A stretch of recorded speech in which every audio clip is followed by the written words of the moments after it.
Media మిత్రులకు నమస్కారం. ఈ పత్రికా సమావేశంలో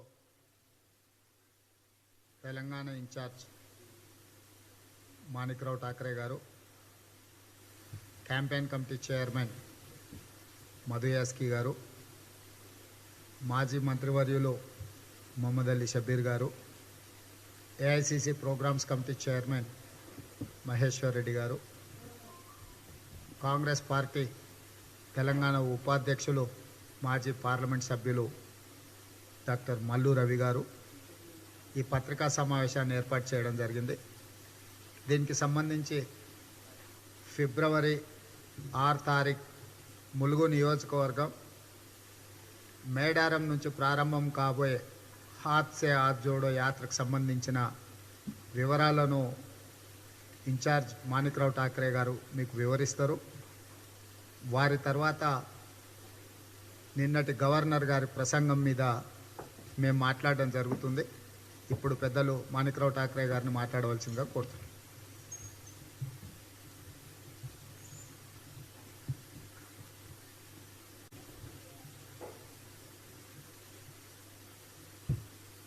पीसीसी प्रेसिडेंट रेवंत रेड्डी जी, हमारे चुनाव कमेटी के अध्यक्ष नजदीक लेना चाहिए मधु यास्टिक जी, महेश जी, शबीर भाई जी, हमारे मल्लू जी और सभी मेरे उपस्थित प्रिंट मीडिया और इलेक्ट्रॉनिक मीडिया के सभी मेरे पत्रकार भाइयों, सबसे पहले मैं आभार व्यक्त करना चाहता हूँ कि आप आज के इस प्रेस में यहाँ पे आप उपस्थित हैं, हमें मौका मिला है आपके साथ बातचीत करने का। तो जो मीटिंग्स दिन भर हमारी चली थी, जो program all India Congress committee की ओर से हमें मिला है कि राहुल जी गांधी, इनकी पदयात्रा आपको पता है कि 4080 किलोमीटर 4080 किलोमीटर की यात्रा कन्याकुमारी में करने के बाद पूरे देश में हाथ से हाथ जोड़ो ये कार्यक्रम कांग्रेस पार्टी में हाथ में लिया है। उसी तरीके से प्रोग्राम हर स्टेट में घर घर तक राहुल जी का संदेश पहुंचाने के लिए आज तेलंगाना में प्रदेश में जो मीटिंग हुई उसमें हमारे रेवंत रेड्डी जी, मधु यास्टिक जी, महेश जी और उत्तम कुमार जी, सभी नेतागण वहाँ पे उपस्थित थे। आज के मीटिंग में जिनको बुलाया तो सभी उपस्थित थे। असेंबली शुरू होने की वजह से सीएलपी लीडर उसमें नहीं आ पाए, लेकिन जो चर्चा हुई वो प्रोग्राम हमने जो राहुल जी का संदेश है उसके बारे में किस तरीके से घर घर पहुंचाने का हम कार्यक्रम चलाते हैं, चलाएंगे, उसके बारे में सभी के साथ चर्चा हुई और ये तय हुआ कि 6 तारीख को पीसीसी चेयरमैन इसको शुरुआत करेंगे हाथ से हाथ जोड़ो कार्यक्रम के लिए और हर कॉन्स्टिट्यूंसी में जो स्टेट के सभी लीडर हैं, रेवंत रेड्डी साहब पीसीसी प्रेसिडेंट है, मधु यास्टिक भी चुनाव समिति के अध्यक्ष हैं, हमारे मल्लू भट्टी जी साहब सेल्फ लीडर है, हमारे एमपीज उत्तम कुमार जी है, अलग अलग जगह से इस यात्रा का प्रारंभ करेंगे और सभी ने ये तय किया है कि उनके ऊपर जो भी जिम्मेदारी दी जा रही है या लेना चाहते हैं उसका हमने आज डिज़ाइन ये बनाने को कहा है कि कौन कहाँ पे जा रहे, कहाँ से स्टार्ट कर रहे और किस तरीके से वहाँ पे हमें घर घर तक राहुल जी का संदेश पहुँचाना है। तो अपने अपने उस सिस्टम से जो भी रैली लेना चाहता है, मतलब बड़ी वहाँ पे मीटिंग लेना चाहता है या मीटिंग लेके जो भी मंडल के प्रेसिडेंट है, वहाँ की कमिटीज़ है, उनको साथ में लेके ये प्रोग्राम के बारे में उनको बता के घर घर तक जाने के लिए संदेशा वो देंगे। उस तरीके का प्रोग्राम सभी को हमने बनाने को कहा है और वो एक ही प्रोग्राम पूरा स्टेट का बनेगा। पहले तो हम 22 तक ये प्रोग्राम बनाने जा रहे हैं क्योंकि बाद में 24, 25, 26 रायपुर में कांग्रेस पार्टी का, ऑल इंडिया कांग्रेस पार्टी का अधिवेशन है। उसके पहले पहला फेज होगा, उसके बाद सेकंड फेज हम जाएंगे। तो कंप्लीट हमें 2 महीने में थोड़ा ज़्यादा भी वक्त लग सकता है, तो उसमें पूरा स्टेट हर गांव में कवर करने का हमने निश्चित किया है।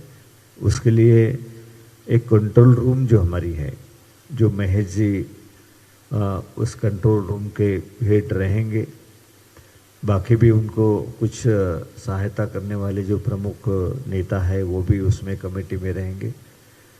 मधु एस्टिक जी उस पर पूरी नज़र रखेंगे। उनकी चुनाव कमेटी है कि उसमें क्या सुधार करना है और किस तरीके से प्रोग्राम सबको देना है, वो आगे ले जाएंगे।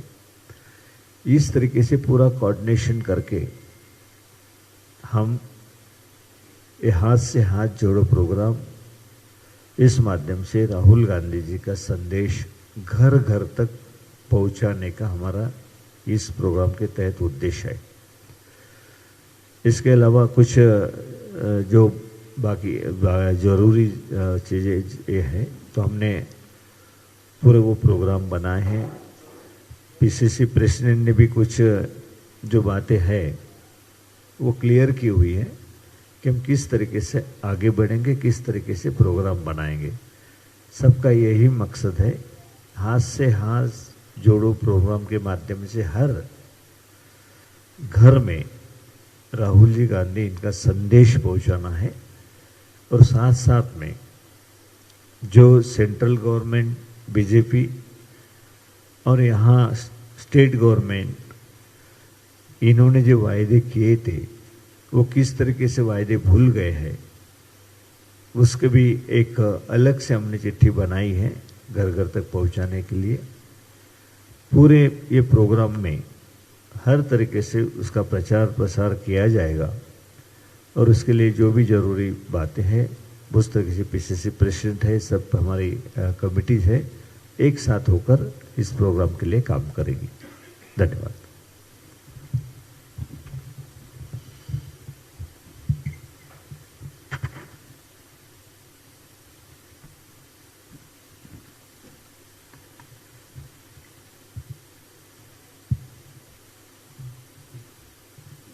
మాణిక్రావు ఠాక్రే గారు హాత్ సే హాత్ జోడో ఫిబ్రవరి 6 తారీఖు నుంచి ప్రారంభమై 22, 23 తారీఖు వరకు జరగబోయే కార్యక్రమాన్ని మీకు వివరించడం జరిగింది. 24, 25, 26 ఏఐసిసి ప్లీనరీ సమావేశాలు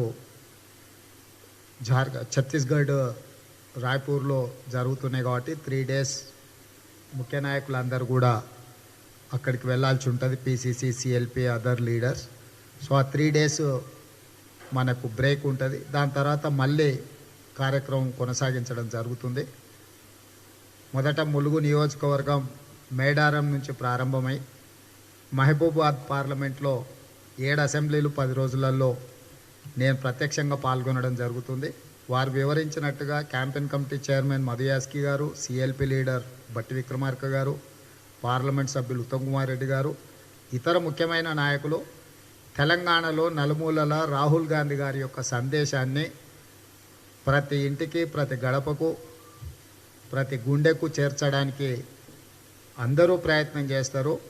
గ్రామ స్థాయిలో, మండల స్థాయిలో, బ్లాక్ స్థాయిలో, నియోజకవర్గ స్థాయిలో, పార్లమెంట్ నియోజకవర్గ స్థాయిలో, రాష్ట్ర స్థాయిలో అందరి నాయకులు ఈ కార్యక్రమంలో ప్రత్యక్షంగా పాల్గొని పూర్తి స్థాయిలో పనిలో నిమగ్నమై ముందుకు వెళ్ళాలని చెప్పి హైకమాండ్ ఆదేశించింది. కాంగ్రెస్ పార్టీ ఆ కార్యాచరణను తీసుకుంది.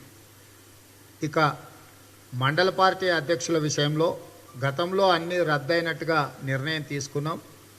కొత్తగా మండల పార్టీ అధ్యక్షులను నియమించడానికి సమయం సరిపోకపోవడం వల్ల గతంలో ఉన్న కమిటీలను హాత్ సే హాత్ జోడో కార్యక్రమంలో వాళ్ళ నుంచే మనము ఈ కార్యక్రమాలను ముందుకు తీసుకెళ్లాలని నిర్ణయించుకున్నాం.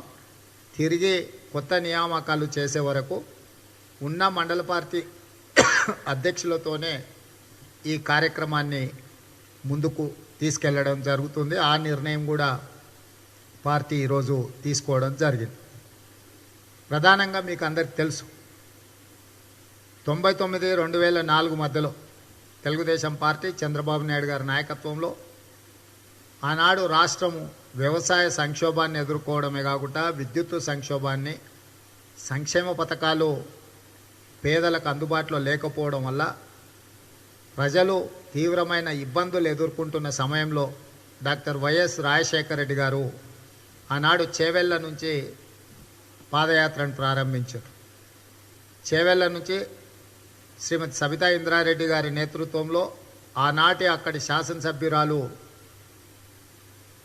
నియోజకవర్గం నుంచి రాజశేఖర రెడ్డి గారు ఈ పాదయాత్రను ప్రారంభించారు. అప్పటి నుంచి కాంగ్రెస్ పార్టీకి చేవెళ్ళే చెల్లమ్మగా పాదయాత్ర ఒక శుభసూచకంగా కాంగ్రెస్ పార్టీ అధికారంలోకి వచ్చి పేదలకు అవసరమైన అన్ని సంక్షేమ పథకాలను అమలు చేయడానికి ఉపయోగపడ్డది. ఇందిరమ్మ ఇండ్లు కావచ్చు, ఉచిత విద్యుత్తు కావచ్చు, రైతు రుణమాఫీ కావచ్చు, ఆరోగ్యశ్రీ కావచ్చు, 104, 108 అంబులెన్సులు కావచ్చు, ఇలా చెప్పుకుంటూ వెళ్తే ఫీజు రియంబర్స్మెంట్ కావచ్చు, మైనారిటీ రిజర్వేషన్లు కావచ్చు, ఇట్లా ఎన్నో సంక్షేమ పథకాలను రాష్ట్ర స్థాయిలో, కేంద్ర స్థాయిలో right to education act, right to information act, NREGA, ఉపాధి హామీ ఇలాంటి గొప్ప గొప్ప పథకాలు తీసుకొచ్చి దేశ స్థాయిలో కూడా కాంగ్రెస్ పార్టీ అత్యంత క్రియాశీలక పాత్ర పోషించింది. ఆనాటి పాదయాత్ర 2004, 2009లో కాంగ్రెస్ పార్టీని అధికారంలోకి తేవడమే కాకుండా 30 పైగా పార్లమెంట్ సభ్యులను ఎన్నిక చేసి కేంద్రంలో కూడా ప్రభుత్వాన్ని ఇచ్చింది. తిరిగి 2003లో ఉన్న పరిస్థితులే 2023లో కూడా ఈరోజు రాష్ట్రంలో దాపురించినాయి. ఆనాడు ఎదుర్కొన్న విద్యుత్తు సంక్షోభం ఈనాడు తెలంగాణ రాష్ట్రం ఎదుర్కొంటుంది. ఆనాడు పేదల యొక్క ఆరోగ్యాన్ని నిర్లక్ష్యం చేసి ప్రభుత్వ ఆసుపత్రులకు వెళ్తే సావే శరణ్యం తప్ప మళ్ళీ బ్రతికి ఇంటికి వచ్చే పరిస్థితులు ఎట్లయితే లేవో ఈరోజు కూడా అదే రకమైన పరిస్థితులు ఉన్నాయి. రైతు రుణమాఫీ జరగకపోవడం వల్ల, పండించిన పంటకు గిట్టుబాటు ధర రాకపోవడం వల్ల రైతుల ఆత్మహత్యలలో 2014 నుంచి 2017 వరకు 2వ స్థానంలో ఉంది. 2017 నుంచి ఇప్పటి వరకు 3వ స్థానంలో దేశంలోనే రైతు ఆత్మహత్యలలో రాష్ట్ర ప్రభుత్వం కేసీఆర్ నాయకత్వం ప్రసిద్ధిగాంచింది. ఇట్లా చెప్పుకుంటూ వెళ్తే నిరుద్యోగ సమస్య తీవ్రత పెరిగిపోయింది. నిరుద్యోగ యువకుల యొక్క ఆత్మహత్యలు పెరిగిపోయినాయి. అమరవీరుల కుటుంబాలు అనాథలుగా మిగిలిపోయినాయి. దళితులు, గిరిజనులు రిజర్వేషన్లు నిరాకరించడం వల్ల తీవ్రమైన సమస్యను ఎదుర్కొంటున్నారు. పోడు భూముల సమస్య అట్లనే ఉన్నది. అసైన్మెంట్ భూముల సమస్య అట్లనే ఉన్నది. ధరణి పోర్టల్ వల్ల విపరీతమైన సమస్యలు వచ్చినాయి. ఇట్లా 2003 రాష్ట్రము, ఈ ప్రాంత ప్రజలు ఏ రకమైన సంక్షోభాన్ని ఎదుర్కొన్నారో ఈరోజు కూడా అదే రకమైన సంక్షోభాన్ని ప్రజలు ఎదుర్కొంటున్నారు. కాబట్టి తిరిగి కాంగ్రెస్ పార్టీ ప్రజలకు వెళ్ళి ఆత్మహత్యలు చేసుకుంటున్న రైతులకు, విద్యార్థులకు, అమరవీరుల కుటుంబాలకు, మహిళలకు, మైనారిటీలకు, బలహీన వర్గాలకు, దళితులకు, గిరిజనులకు ఒక విశ్వాసాన్ని కల్పించే ప్రయత్నం కాంగ్రెస్ పార్టీ చేస్తుంది. ఈరోజు సీతక్క మీకు తెలుసు, అహర్నిశలు పేద ప్రజల కోసం కొట్లాడుతూ కోవిడ్ సమయంలో కూడా ఎన్ని సేవలు అందించిందో, అందుకే సీతక్క నియోజకవర్గం నుంచి ఈ కార్యక్రమానికి శ్రీకారం చుట్టడం జరిగింది.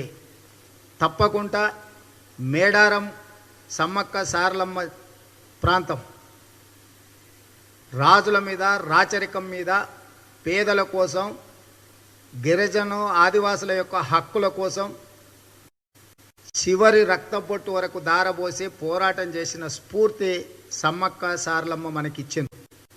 ఆ స్ఫూర్తితో ఆనాడు రాజుల మీద, రాచరికం మీద ఎట్లా కొట్లాడినరో ఈరోజు అదే స్ఫూర్తితోని గడీల మీద, దొరల మీద, పెత్తందారుల మీద, ప్రభుత్వం అంటే సొంత జాగీరుగా భావించి ప్రజల యొక్క హక్కులను కాలరాస్తున్న ప్రభుత్వం మీద పోరాటం చేయడానికి కాంగ్రెస్ పార్టీ కార్యాచరణను తీసుకున్నది.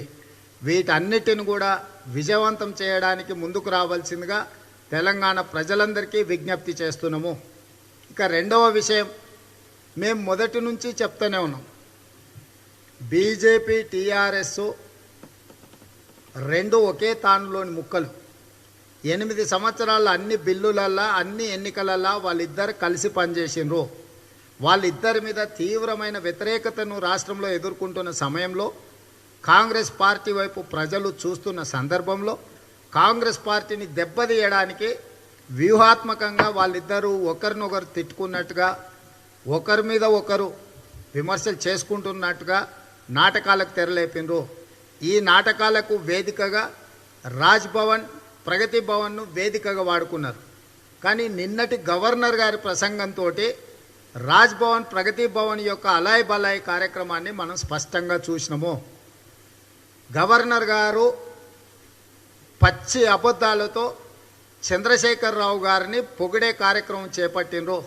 చంద్రశేఖరరావు గారి యొక్క వైఫల్యాలను కప్పిపుచ్చుకోవడానికి గవర్నర్ గారు బ్రాండ్ అంబాసిడర్గా మాడి అబద్ధాలను ప్రచారం చేసినరు. 24 గంటల ఉచిత విద్యుత్తు రాష్ట్ర ప్రభుత్వం ఇస్తుందని గవర్నర్ గారు చెప్పడం అంటే 100% అబద్ధము.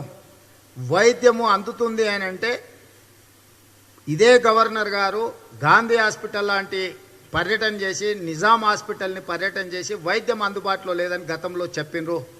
ఫీజు రియంబర్స్మెంట్ విషయంలో కానీ, యూనివర్సిటీ నియామకాల విషయంలో కానీ, రైతు రుణమాఫీ విషయంలో కానీ, ఉచిత కరెంటు విషయంలో కానీ, మిషన్ భగీరథ ద్వారా ప్రతి ఇంటికి నల్లా ఇచ్చినామంటారు.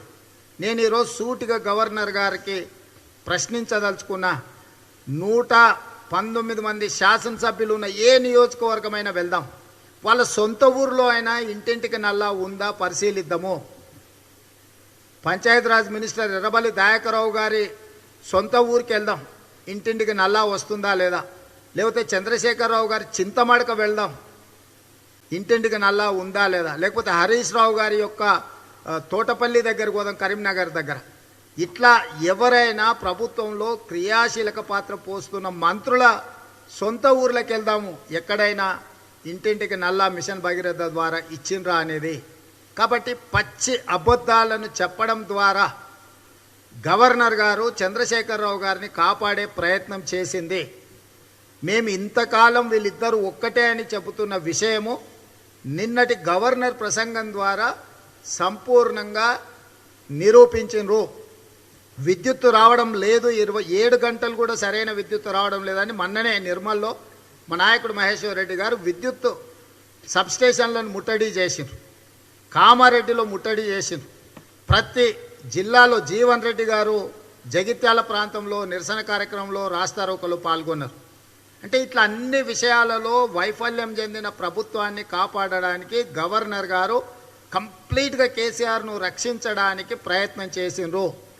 కేసీఆర్ అబద్ధాలను కప్పిపుచ్చుకోవడానికి గవర్నర్ గారు బ్రాండ్ అంబాసిడర్గా మారి కేసీఆర్ అబద్ధాలను కప్పిపుచ్చే ప్రయత్నం చేసిండ్రు.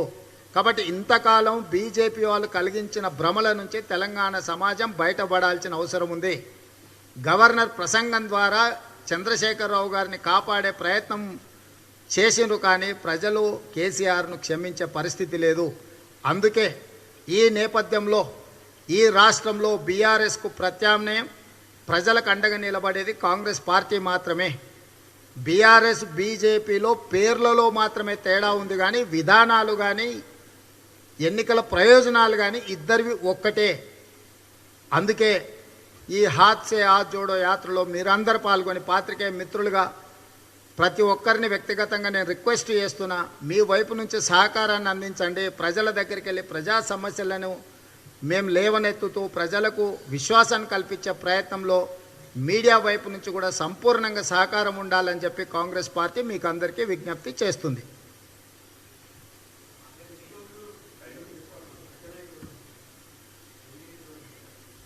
అట్లేం లేదు, ఎవరి వెసులుబాటును బట్టి వాళ్ళు వస్తారు. ఫలానా పెద్ద నాయకుడు వస్తాడు ఇది అనేది నిర్దిష్టమైన కార్యాచరణ ఏం లేదు. వీలైనంత మేరకు రాష్ట్రంలో ఉన్న పెద్ద నాయకులు కానీ జాతీయ స్థాయిలో ఉన్న పెద్ద నాయకులు కానీ వివిధ సందర్భాలలో కార్యక్రమంలో పాల్గొంటారు. ఇక్కడ కార్యక్రమంలో మా ఇన్ఛార్జ్ జనరల్ సెక్రటరీ గారు మాణిక్రావు ఠాకరే గారు ఆ కార్యక్రమంలో పాల్గొనబోతున్నారు. మిగతా నాయకులు కూడా కార్యక్రమంలో పాల్గొంటారు.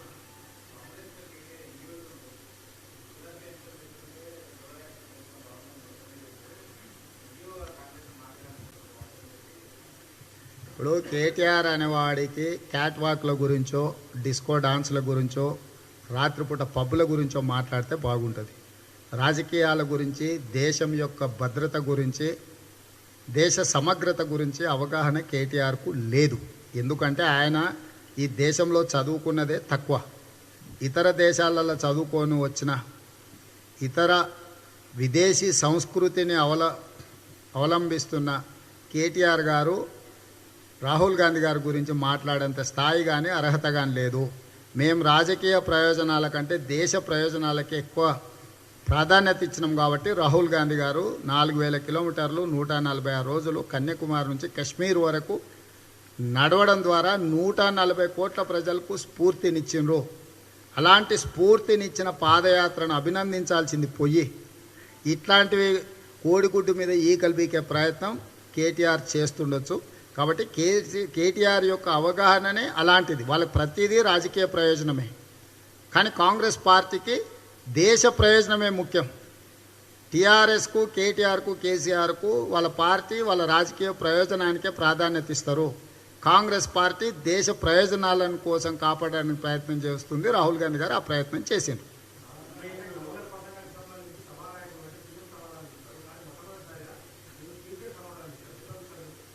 ఏముంది, తండ్రి కొడుకులు కుటుంబ ఆస్తిగా మాట్లాడుతారు, సంతోషపడరు. కనీసం అసెంబ్లీకి వచ్చారు, లేకపోతే ఫామ్ హౌస్లోనే కూర్చొని మాట్లాడే వాళ్ళు అందరు నాటికి రమ్మని చెప్పి.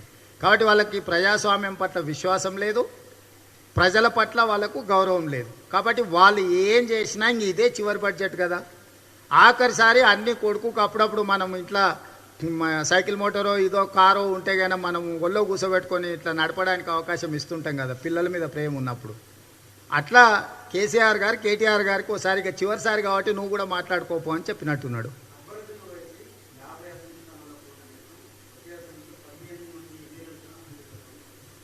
సంతోషం, ఆయన పార్టీ ఆయన ఇష్టం. బీఫామ్లు ఇచ్చేది ఆయన, పోటీ చేసేది ఆయన. ఆయనను ఎవరు నిలువరిస్తారు? ఇప్పుడు ఎవరు పోటీ చేసినా ఎవరి పాత్ర వాళ్ళదే. ప్రజలు వాళ్ళ వాళ్ళ పాత్రను బట్టి నిర్ణయం చేస్తారు.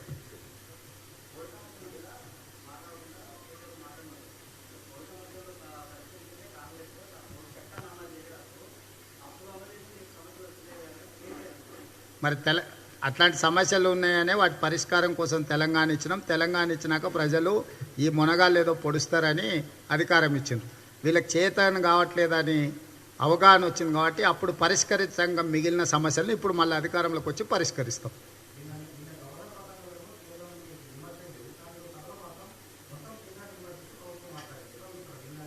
ఎట్లా చూడడం, వాళ్ళ నాటకాలు నేను ముందు నుంచే చెప్తున్నాను. నువ్వు కొట్టినట్టు చేయి, నేను ఏడ్చినట్టు చేస్తా అని. కాబట్టి ఇట్లాంటి విషయాలలో ఇంకేం మీరేం అనుమానాలు పెట్టుకోకండి. వాళ్ళిద్దరు ఒకటే. వాళ్ళిద్దరూ ఆటలో భాగంగానే రక్తి కట్టిస్తున్నారు. ధన్యవాదాలు.